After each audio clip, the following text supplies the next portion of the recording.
Hello all, it is the second part about AM Live Vulnerability Management Conference.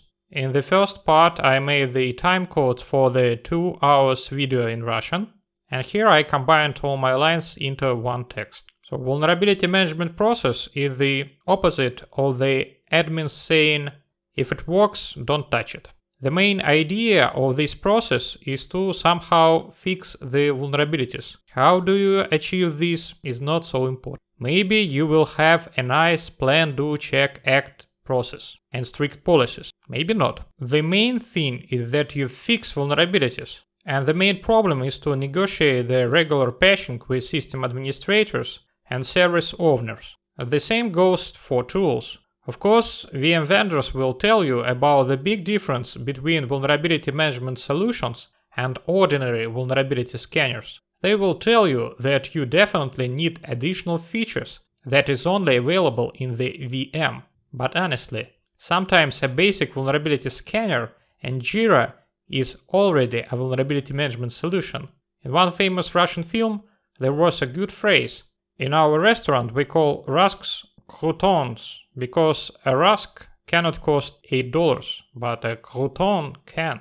However, do not go to the other extreme. Of course, commercial vulnerability management solutions are expensive, especially when licensed per host. But it's not just because vendors are just greedy. It's really expensive to make a product like this. Could there be a full functional and free vulnerability scanner comparable to commercial products? In theory, yes. But it's not clear how the vendor or developer will finance the maintenance of the knowledge base of this scanner.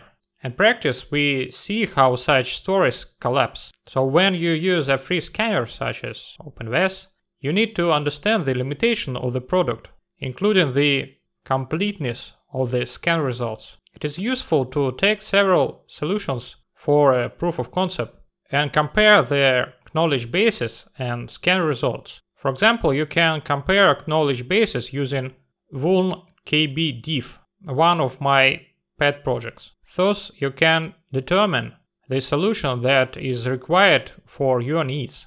You may even decide to take several VM solutions. For example, one specifically for local products, used only in your country. Usually global VM vendors do not support such solutions well. Or a scanner for a specific class of software, ERP, SCADA, etc. If you decide to use several VM products, you will need another solution for storing and prioritizing vulnerabilities from different sources and doing custom prioritization. Or it should be possible to add a third-party vulnerability feed to the commercial ready-made solution that you chose. Keep this in mind too. It is necessary to separate external and internal scanning. Agent-based assessment is also a controversial topic. External perimeter scanning is very useful for detecting unauthorized publication of services. The normal frequency of such scan is a couple of times a week or often. External perimeter scanner is not very reliable for detecting vulnerabilities. I mean banner-based detections. It's better to assess hosts accessible from the internet with internal authenticated scans. Of course, the vulnerabilities of hosts accessible via the internet should be considered the most critical. And generally speaking, criticality of the network is an important element of scoring. Active internal scanning depends on agreements with the system owners. If you can say, we scan everything, if you are not ready, your problems, it's good. But it doesn't work everywhere and not always. Installing additional agents is usually annoying for both users and system administrators. But if the agents are lightweight and simple, this can be a good alternative. As an example, you can collect the lists of packages and OS versions and get vulnerabilities using the Vulners Linux API. This is less scary from a sysadmin's point of view than a complete black box with root privileges. Asset management is important. It doesn't have to be part of the VM. It can be implemented by IT.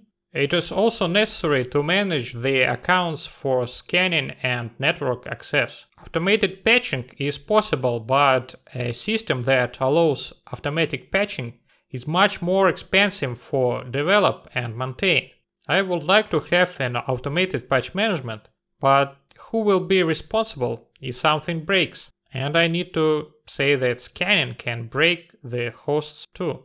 Talking about the vulnerability intelligence, I have to mention my pet projects. First of all, Vulristics, an open source framework for prioritizing vulnerabilities, and my Telegram cybersecurity aggregation channels, A Vilionov News for news in English, and Novosti PIB for news in Russian. And finally, some of my thoughts about the trends of vulnerability management. I think that vulnerability management systems will evolve towards VMDR and automated patching. Vulnerability management solutions will provide better information on exploitability, right up to the actual exploitation of vulnerabilities on a test host. Also, I think that the entry of large vendors like Microsoft with their Defender for Endpoint narrows the space for traditional vendors. So maybe